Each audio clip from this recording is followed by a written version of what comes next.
Bem, então, vamos passar a segunda conferência desta sessão, de Carla Valéria de Souza Faria. Então, a professora Carla Valéria de Souza Faria, da Universidade Ca' Foscari, Veneza, é doutora em Linguística pela Universidade Federal do Rio de Janeiro e pesquisadora de Língua e Tradução, Língua Portuguesa e Língua Brasileira, na Universidade Ca' Foscari, Veneza.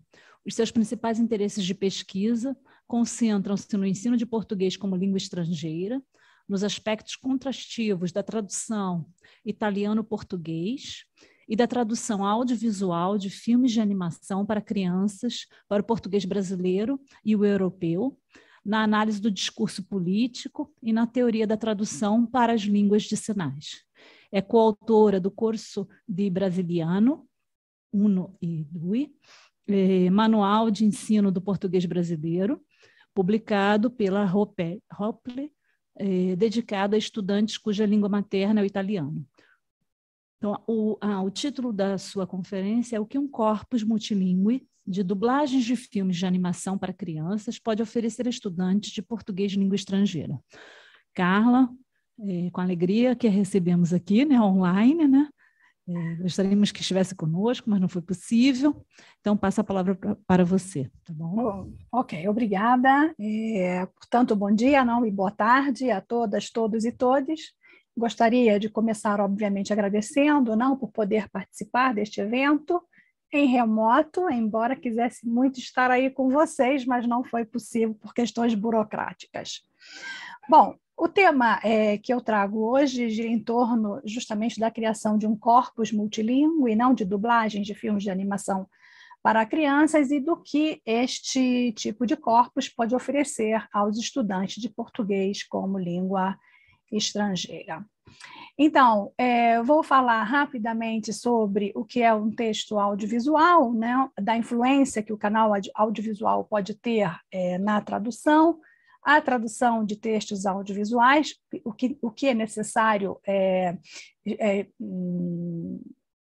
prestar atenção, não, na hora de fazer as traduções, e os produtos audiovisuais atuais. A criação desse corpus, os objetivos principais, teoria e método que utilizamos, os filmes já transcritos, seja os filmes dublados que originais, porque nós vamos ver do porquê termos filmes dublados e filmes em original, e algumas análises e algumas sugestões de pesquisa futura. Então, antes de mais nada, é importante falar do texto audiovisual, não o que é um texto audiovisual. Quer dizer, é um texto com características peculiares, porque é um texto originalmente escrito, quer dizer, o texto audiovisual ele nasce escrito, não, numa determinada língua e cultura, para ser lido ou dialogado. Não? Quando eu digo para ser lido, eu penso em produções audiovisuais, como, por exemplo, documentários, não? Em que muitas vezes não há uma interlocução, uma conversa entre pessoas, mas uma apresentação.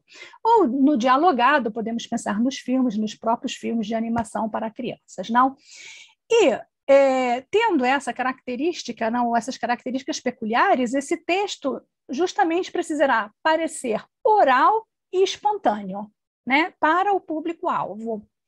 E, ao mesmo tempo, uma outra questão a ser considerada, e que é uma característica não do texto audiovisual, é justamente essa questão de veicular de maneira simultânea e complementar linguagem verbal e não verbal. Não? Então, eu posso ter essa linguagem verbal e não verbal colocada simultaneamente ou de maneira complementar. Então, isso é importante.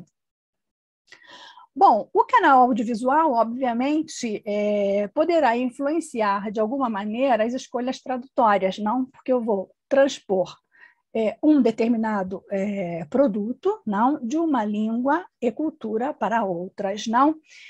E o tradutor tem de prestar atenção há algumas questões que vão fazer com que ele não possa traduzir esse texto levando em conta somente os vínculos linguísticos, não da língua de chegada, não da língua de destino, mas vínculos não que vão delimitar essas escolhas, não, ou limitar por questões técnicas.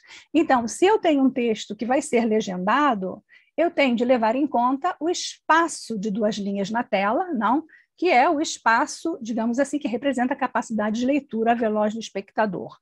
Já no caso da dublagem, se eu for preparar a tradução para um texto dublado, eu tenho de levar em conta a sincronia labial e a isocronia. Não, então, essas questões, que são questões técnicas, vão, obviamente, influenciar as escolhas tradutórias. Além disso, né, dessas questões técnicas, né, o tradutor também será desafiado a manter um equilíbrio entre todo o significado que imagens, sons e movimentos podem veicular e a língua de chegada. Não? Então, é sempre um desafio trabalhar com o texto audiovisual. Bom, a tradução de textos audiovisuais requer também algumas considerações por parte do tradutor ou da tradutora, não, em relação à sua estrutura. Não? Então, o texto audiovisual tem uma estrutura que é justamente essa possibilidade de veicular de maneira simultânea e complementar linguagem verbal e não verbal. Então, eu tenho de estar atenta a isso.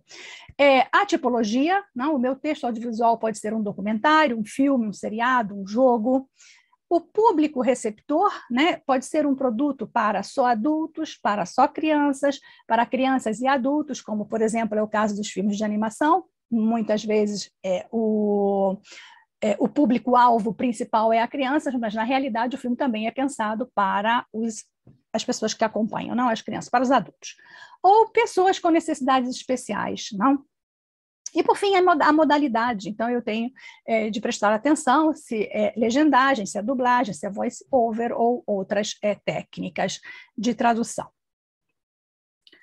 Bom, e o que vem acontecendo não, nesse setor, né, no setor da indústria audiovisual, né, da produção de produtos audiovisuais?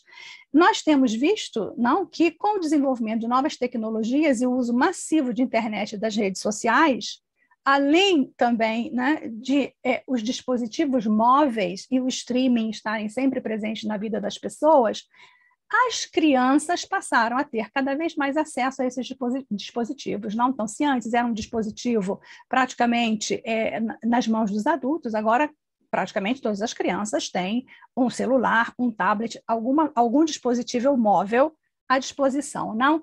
E essas crianças acessam esses dispositivos de maneira autônoma. Com isso, o que temos é que a oferta de produtos audiovisuais para esse segmento, não, com consequente necessidade de tradução para dublagem e ou legendagem, vem crescendo. Então, se vem crescendo, precisamos de pessoas preparadas para realizar esse tipo de tarefa. Bom, pensando nisso tudo e pensando no ensino de português como língua estrangeira, e por que não também como língua de herança, porque é uma área de estudos que vem crescendo muito, e na Itália há grupos muito fortes trabalhando não com a manutenção do português como língua de herança, e também na formação de tradutores e tradutoras, nasceu essa ideia, esse projeto de criar um corpus de dublagens de filmes de animação para crianças que pudesse auxiliar na formação desses profissionais, não, dos tradutores para a legendagem ou para a dublagem, e na aprendizagem do português como língua estrangeira, funcionando como instrumento de sistematização de diferenças gramaticais, e não só, entre as duas variedades do português, as quais são expostos. Bom, aqui entramos na realidade, que acredito eu também seja a mesma a da França, não, em que os estudantes de português são expostos, seja a variedade brasileira que a variedade europeia. E muitas vezes essa exposição é concomitante, é simultânea, né? Não é que primeiro eles veem uma e depois veem a outra. E quase sempre ficam um pouco confusos e começam a perguntar, não, mas como eu faço para separar? Mas eu uso gerúndio, não uso gerúndio. Então, pensamos que criar um corpus com esse tipo de material poderia ser interessante. Interessante por quê? Porque O filme de animação, né, traz a fala que nós vamos chamar de fala fílmica, não? E a fala fílmica, ela vai ter, como vimos, não, características, obviamente, da oralidade e da espontaneidade, mas também vai ter características suas desse meio. É um ambiente circunscrito e que, portanto, pode ser muito útil, não, para essa interrogação por parte do próprio estudante, não aprendiz, sobre questões gramaticais e não só. Então, os objetivos são criar um corpus multilingüe com as dublagens de filmes de animação para crianças produzidos em 2010 e 2020, né? Os filmes de animação são em inglês, a língua de partida, e depois são traduzidos, não, para dublagem. Nós estamos transcrevendo dublagem, não legendagem, para português brasileiro, europeu, italiano. Futuramente, gostaríamos de acrescentar o espanhol e o francês. O italiano está presente porque nós ensinamos na Itália, e, portanto, é a língua da maioria dos estudantes. Verificar se na tradução... desculpem. E de 2010 a 2020, pensamos nessa década, porque é a década da explosão, digamos, da internet, dos dispositivos móveis, do grande acesso à rede, não? E, portanto, essa possibilidade de ter sempre consigo o dispositivo móvel e também a transmissão de programas, não filmes, enfim. Claro que seria interessante também olhar para as décadas anteriores, justamente para ter um corpus, vamos chamá-lo de diacrônico, e assim poder analisar no que a fala fílmica se transformou ao longo das décadas e ao longo dessas novas tecnologias, não da introdução dessas novas tecnologias. Verificar se na tradução para a dublagem prevalece um registro mais informal, com léxico e construções do cotidiano, típicos da fala, ou se aparecem características da escrita, da fala monitorada. Não, porque, como eu disse, a língua vai tentar ser oral e espontânea, mas nós sabemos que é um material, que é um produto que nasce escrito, não? E muitas vezes perder, digamos assim, as imposições da escrita não é muito fácil. Então, ver como é que se constitui essa fala fílmica, não? É uma fala mais próxima realmente da oralidade, da espontaneidade, ou é uma fala que também traz marcas de fala monitorada. Criar um corpus de filmes de animação produzidos originalmente em português brasileiro e português europeu para verificar se há diferenças linguísticas em relação à tradução para a dublagem. Ou seja, na dublagem, eu tenho um texto que é produzido numa língua estrangeira, neste caso inglês, e que depois é traduzido para as línguas que nos interessam, não? E, portanto, essa língua de partida pode influenciar também a tradução na língua de chegada. No caso dos filmes produzidos originalmente, nós não temos essa influência de uma língua estrangeira, porque é um falante nativo, vamos chamá-lo assim, produzindo um material para outros falantes nativos. Mas sempre fala fílmica é sempre alguma coisa que nasce escrita, tentando reproduzir a fala. Aprofundar o estudo de alguns aspectos do português europeu e brasileiro dublados, do inglês, não? E posteriormente de outras línguas, como italiano, espanhol e francês, com referência particular aos traços identificados como característicos da fala contemporânea. Há sempre essa preocupação de acrescentar essas outras línguas, não, e fazer um corpo multilingüe. Primeiro porque, na Itália, os estudantes normalmente estudam duas línguas estrangeiras, não? Então, os alunos que vêm aprender português aprendem uma outra língua. Então, às vezes, a combinação é português-francês, português-inglês, português-espanhol, português-russo, e em algumas universidades eles têm até 3 línguas, não? Então, eles têm a primeira, a segunda e a terceira, então eles podem fazer essas combinações. E também a ideia é ficar com esse corpus, com essas línguas dentro do âmbito das línguas românicas e de uma possível utilização como um material de intercompreensão também. Identificar as características da linguagem fílmica, não, dos filmes de animação para crianças em sua vertente original e em sua vertente dublada, não? Então, olhar para essas duas produções, português europeu e português brasileiro na dublagem, e português europeu e português brasileiro na concepção de filmes originais para crianças, e ver em que essa linguagem fílmica se aproxima, é igual ou no que ela pode se diferenciar, não?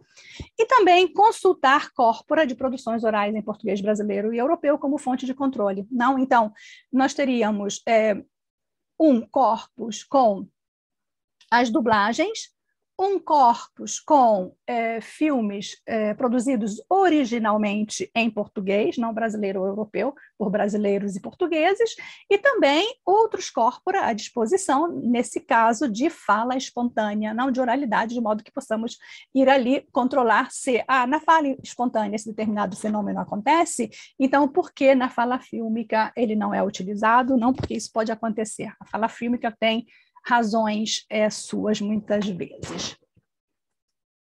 Ok. E o que se espera, não, desse aprendiz de português como língua estrangeira ou esse aprendiz de tradutor, não, que ele possa, utilizando esse corpus, não refletir sobre semelhanças e diferenças nas escolhas tradutórias das duas variedades de português, porque a nossa preocupação não é só com questões linguísticas ou lexicais ou pragmáticas, mas também com as escolhas que são feitas em função das culturas, não de chegada. Identificar traços linguísticos que ainda não tenham sido estudados, confirmar ou refutar intuições não acerca de elementos e estruturas utilizados na fala fílmica, porque, novamente, a fala fílmica tem essa peculiaridade de estar entre o polo da fala e da escrita, não? Então, acaba por ter essa característica especial. Identificar na dublagem características da fala fílmica e modelos culturais, não a ela ligados, e refletir também sobre estereótipos linguísticos e culturais, que podem ser positivos ou negativos, buscar expressões fixas, fórmulas de cortesia, expressões idiomáticas, provérbios, metáforas, fraseologias, não? Entre outros aspectos na fala fílmica para crianças. Lembrando sempre que, como para a literatura infantil, não, é sempre um adulto que concebe o material, que depois é colocado à disposição da criança. Bom, nós vamos trabalhar a partir de uma perspectiva da análise contrastiva e também tradutológica, não? Então, não é só, desculpem, ok, não é só a questão de uma análise linguística entre, no nosso caso, a língua de partida que seria o inglês, não? Para ver até que ponto o inglês pode influenciar essa fala fílmica, e também olhar para a produção em italiano e entre as duas variedades de português, de modo que os alunos possam, como já antecipado, tentar, de alguma forma, sistematizar essas semelhanças e diferenças entre as duas variedades. Vamos trabalhar também não com a linguística de corpos, mas o nosso desafio, mais do que problema, é onde armazenar os corpora. Não? Então, ainda nós estamos numa fase de transcrição, vou chamar de transcrição tradicional, mas ainda não pensamos exatamente onde armazenar, de modo que os estudantes possam ter acesso livre, mas não só os estudantes italianos nossos, mas também outros estudantes de português, não como língua estrangeira. Para a análise, temos utilizado, num primeiro momento, análise manual, porque fizemos análise de alguns, num primeiro momento fizemos análise de um único filme, que foi o estudo piloto, que nós vamos ver, e depois analisamos outros 3 filmes, então em um havia uma análise manual, e depois começamos a utilizar também ferramentas não gratuitas e não de análise textual, entre as quais citamos não, o Anticon, que é gratuito, o Wordsmith, que é com licença, o Sketch Engine, que é muito interessante, mas também é a pagamento. E depois, há esses dois, não, que é o Exmaralda e o Elan, que são ferramentas interessantes porque nos permitem carregar, não fazer, digamos assim, o upload dos filmes Mas isso só em tese, porque depois nós temos o problema do copyright. Então, isso é um outro problema a ser resolvido. Como carregar o filme, a transcrição desse filme? Porque para nós é importante não termos só a transcrição escrita, para nós também é importante, para poder analisar influência da língua de partida ou não, escolhas entre as duas variedades semelhantes ou não, por exemplo, questões como prosódia, não, marcação de pausa, enfim, isso pode levar a certas diferenças. Então, seria interessante tentar resolver isso, de como poder ter o vídeo, não, e a transcrição. Os filmes transcritos, que já foram transcritos, são os filmes que estão em negrito. Portanto, nós vamos ver mais à frente breves análises de Valente, Frozen e Viva! A Vida é uma Festa, que é Coco, não? Vamos olhar para esses três e vamos ver primeiro o Divertidamente, que foi o estudo piloto. Então, esses seriam os filmes a serem transcritos, não? Inglês, italiano, português brasileiro e português europeu, num primeiro momento. Vocês podem ver que praticamente já transcrevemos quase todos os filmes selecionados para o português brasileiro. E começamos também a transcrever os filmes que são produção original. Então, por enquanto, só conseguimos filmes em português brasileiro, temos ainda de fazer um levantamento sobre o português europeu, e já transcrevemos 2 filmes, Brichos, A Floresta é Nossa, de 2012, e Uma História de Amor e Fúria, de 2013. Não é muito simples conseguir esses filmes, porque nós precisamos que sejam longa-metragens e que também sejam parecidos, digamos assim, enquanto concepção aos filmes, não para crianças da Pixar e da Disney, que são os filmes que estamos utilizando. Antes de passarmos para os exemplos de análises, eu trago essa reportagem que saiu em abril de 2021, depois da pandemia,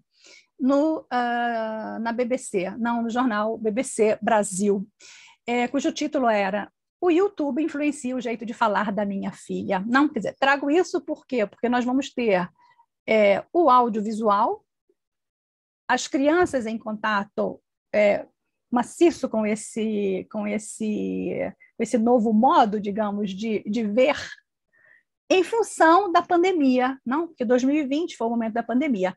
E o mais interessante é a percepção, não, por parte dos pais, de mudanças no comportamento linguístico dos filhos. Eles começam a perceber essas mudanças no Brasil e fora do Brasil. Então, isso é interessante. Então, nós temos o caso da menina de Natal, né, cuja mãe percebe que ela passa a utilizar expressões que, segundo a mãe, não são da região, né? Quando a menina diz quando a mãe diz que ela começa a usar a Satanás ou supimpa, eu achei fantástico a Satanás, supimpa até é uma expressão que nós no Rio usamos.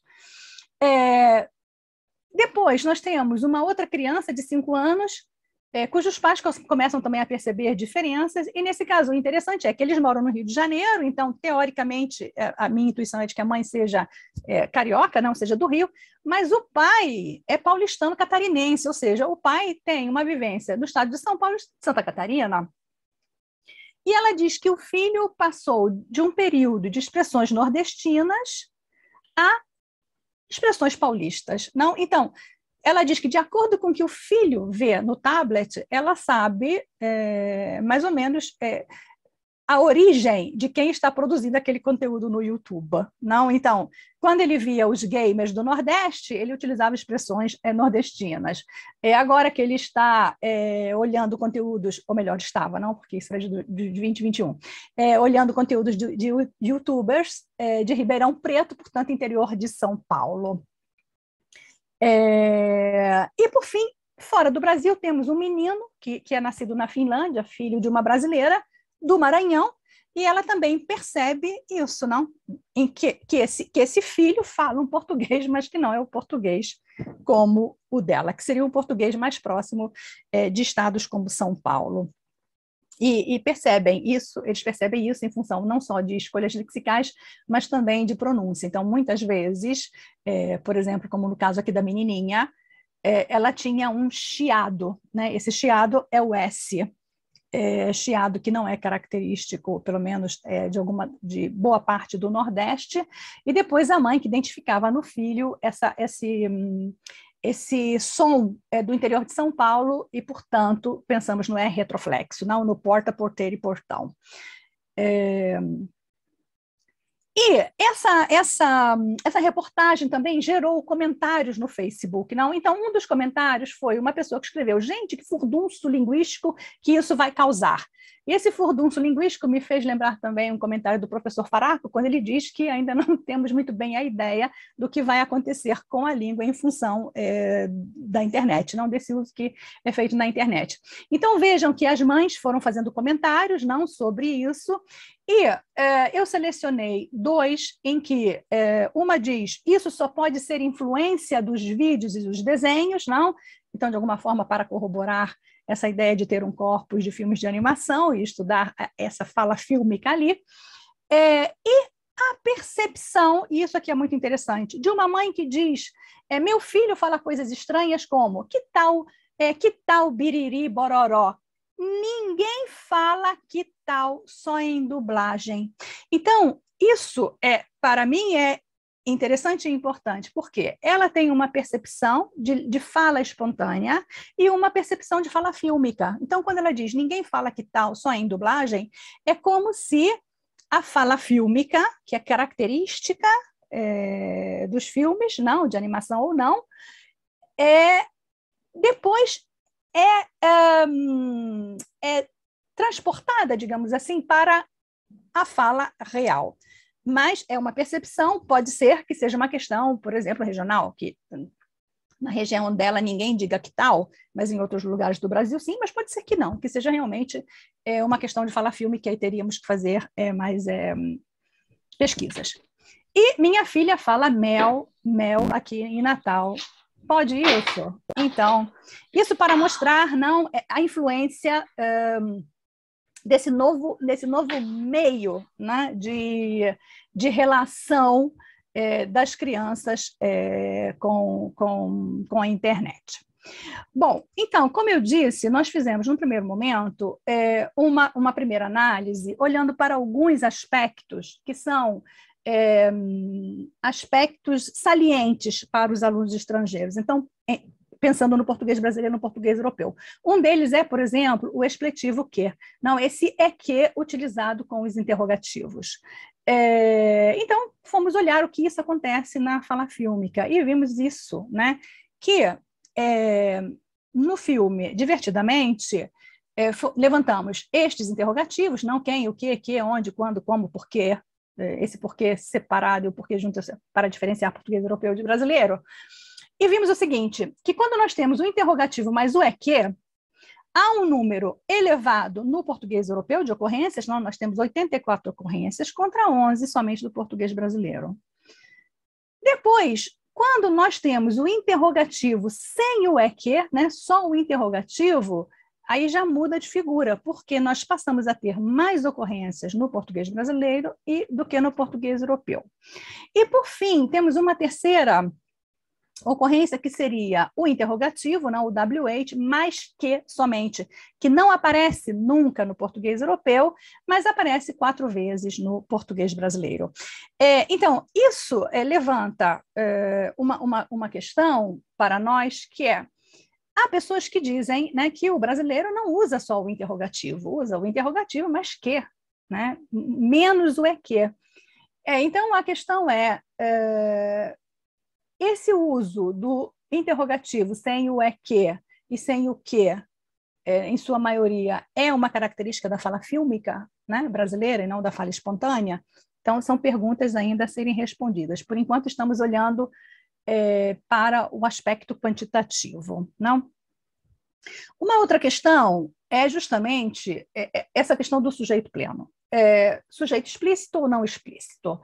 O inglês é uma língua de sujeito obrigatório, mas O português, teoricamente, não, né? O português pode omitir o sujeito, mas isso talvez valha mais para o português europeu, porque o português brasileiro cada vez mais vem explicitando esse sujeito. Se olharmos o número de ocorrências total, vemos que temos 394 ocorrências para o português brasileiro e 253 para o português europeu. Não, é claro, muito mais no português brasileiro, mas também o português europeu não é que tenha poucas ocorrências. E aí, novamente, estamos olhando primeiro só para os números, é importante agora ir e olhar para os contextos, não ver se há uma influência da língua de partida, ver se há algum outro contexto influenciando essa explicitação ou não desses pronomes. O que é interessante para nós aqui é o uso do tu e do você, em que o tu aparece 60 vezes para o português europeu, 0 para o português brasileiro, embora nós saibamos que esse tu pode até aparecer na fala fílmica, não é assim tão comum, há uma preferência pelo você. Mas neste caso nós vamos ter só o você no português brasileiro, também 60 ocorrências, não 60 para um, 60 para o outro. Depois, um outro aspecto interessante é o uso do nós e do agente. Porque, vejam, que em relação ao nós, não há diferença entre português brasileiro e europeu, né? 20 para um, 19 para o outro, mas quando a história é o agente, havia uma única ocorrência do agente nesse filme, com a ideia de nós, e 35 ocorrências para o português brasileiro. Quer dizer, se juntarmos a gente com nós, temos 55 ocorrências de explicitação de um sujeito pronominal ou nós, a gente. O vós foi colocado, embora o vós não apareça nem para o português brasileiro, nem para o português europeu, mas por um motivo, porque nós vamos ter a retomada com o pronome átono vos. Não? Então, por isso que o vós estava aqui presente. O vocês tem o mesmo número de ocorrência.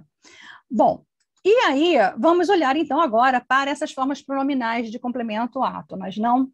Em que escolhemos somente te, vos e nos, neste momento. Portanto, se o português europeu prefere, né, o tu como alocutivo, obviamente que depois a retomada vai ser com o te, e aí tudo bem. O português brasileiro tem 11 retomadas, embora a preferência seja por você, nós vimos que não aparecia tu, mas nós sabemos que na reorganização do quadro pronominal, o você muitas vezes é combinado com o te, não?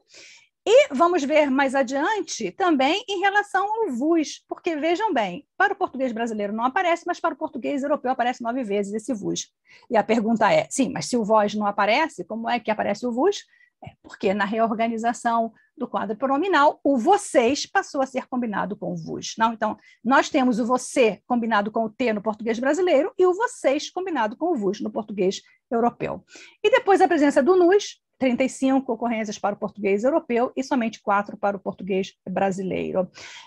Sim, mas a presença do nós era mais ou menos a mesma, é verdade, mas depois nós tínhamos uma presença maciça do agente e é muito provável que o agente esteja ocupando esta posição também. Bom, sim, aí temos a tabela do tu-ter para o português europeu, portanto, 60 usos de tu e 37 de ter. O português brasileiro era 0, como vimos, mas havia 11 usos do ter. O você com o ter, que é uma combinação possível no português brasileiro, obviamente não aparece no português europeu, não? Então, eu tenho você, ter, mas não tenho você e o ter para o português europeu. Quer dizer, isso para nós é muito óbvio, mas para um aluno estrangeiro que é exposto às duas variedades não é tão óbvio assim, então pode ser que ajude. Por fim, temos a questão do agente, não, o agente nós, nos, e como já tínhamos visto, a presença dessa explicitação maciça para o português brasileiro com o agente com o nós, e somente um uso do agente no português europeu. E o nos, nessa relação, só de 4 e 35 para o europeu. E aqui a questão do vós, não, quer dizer, o vós não aparece enquanto pronome sujeito, mas nós temos a retomada enquanto pronome átono, né? Vamos ter o vocês para as duas variedades, mas o vos somente presente para o português europeu. Então, como eu disse, é a questão da reorganização do quadro pronominal, né? Você com T para o português brasileiro, vocês com vos para o português europeu. Bem, ok, já vimos, podemos ir adiante, porque é a mesma coisa que já foi dita. Bom, algumas análises preliminares, ou o que podemos analisar nos filmes, né, nas dublagens. Então, vejam, eu tenho aqui quatro, vamos chamar de 4 ocorrências, não? É uma mesma fala, de Brave em inglês, Ribelle italiano, verde, Brave indomável em vermelho para o português europeu e Valente em azul para o português brasileiro. Então eu vou usar sempre essas cores para identificar a língua. Observem quanta coisa podemos estudar, né, olhar só nesse breve exemplo.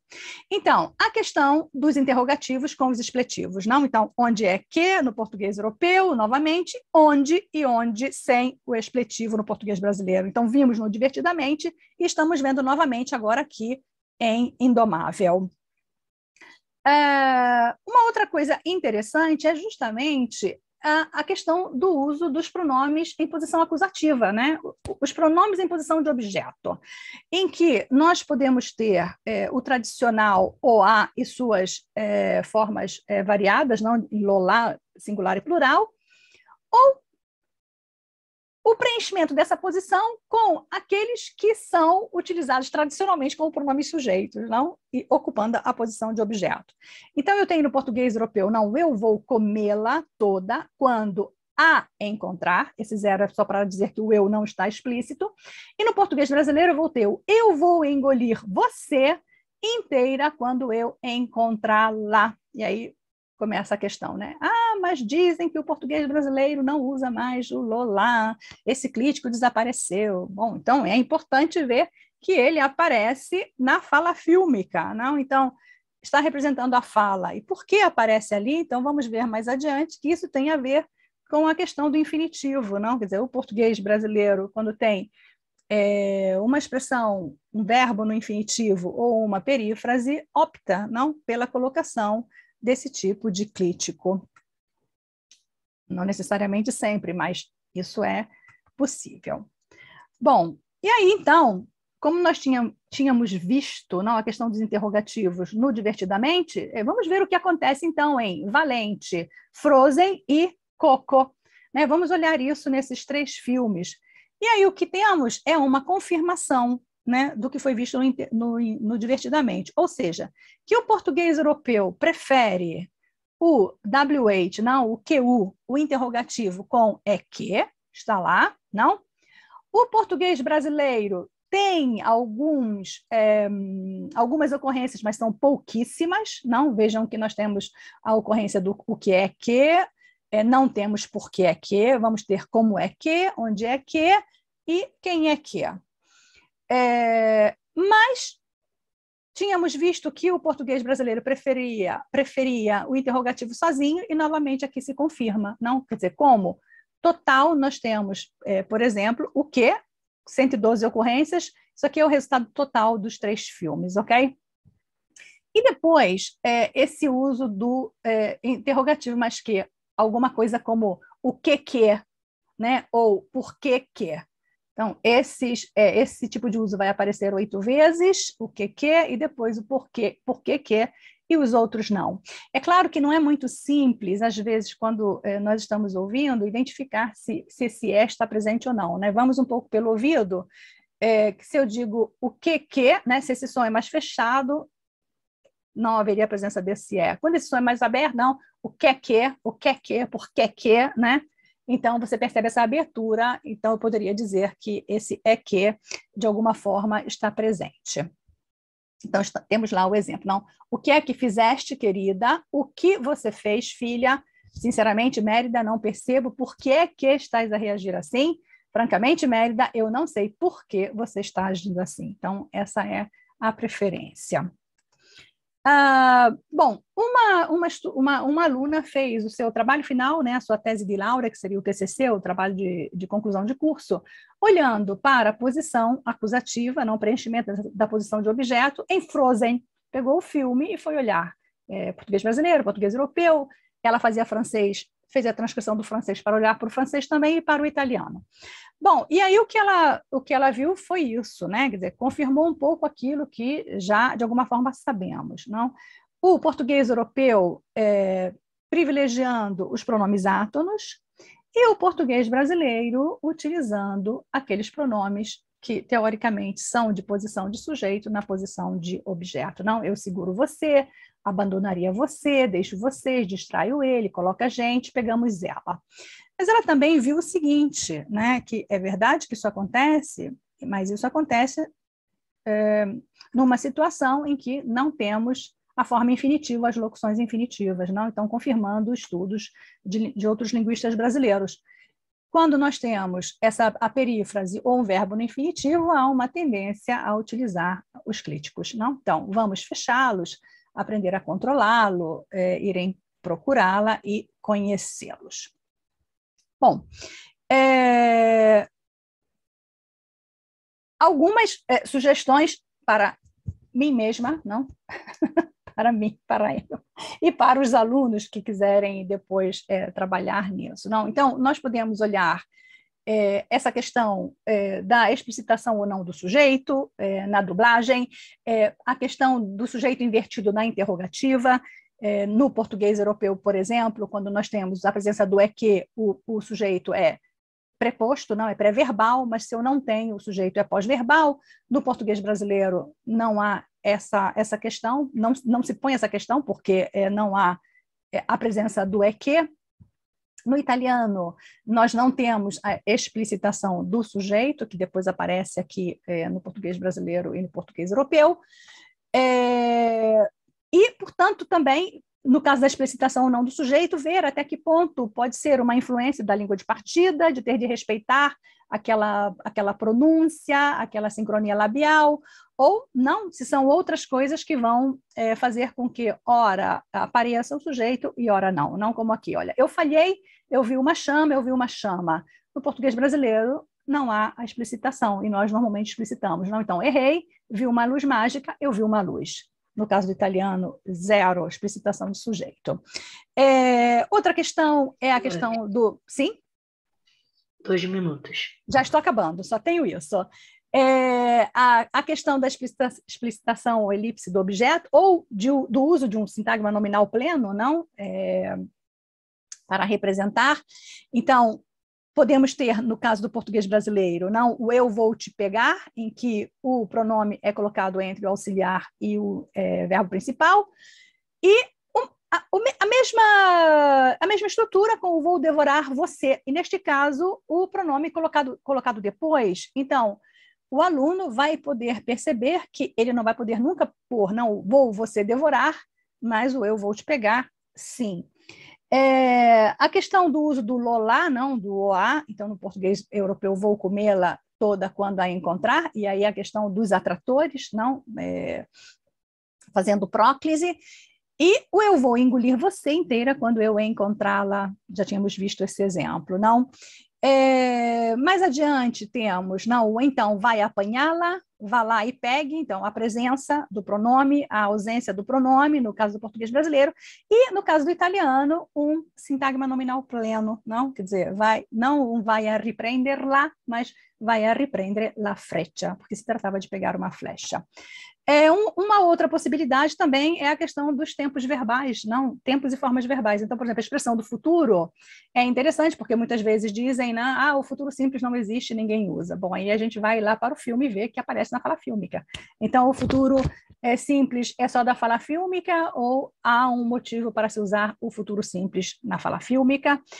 E também a questão da perífrase, a perífrase do ir mais infinitivo, que pode ser... o auxiliar pode estar no presente ou pode estar no futuro, não? Então, temos os exemplos do português europeu, como vais ficar com dor de barriga e os lordes vão apresentar, mas no caso do português brasileiro está lá, os lordes irão apresentar. E a opção é pelo futuro simples e não pelo presente. Então, essas são algumas sugestões, há muita coisa para ser estudada, não dentro desse corpus, que não é só limitado a questões linguísticas, mas também a questões de pragmática, de semântica, enfim. muita coisa realmente. E acho que pode ajudar os alunos a fazer essa sistematização das semelhanças, ou mais do que das semelhanças, das diferenças, não, entre as duas variedades. Bom, aqui nós temos algumas referências. Agradeço pela atenção. Muito obrigada. Merci, grazie. E terminei.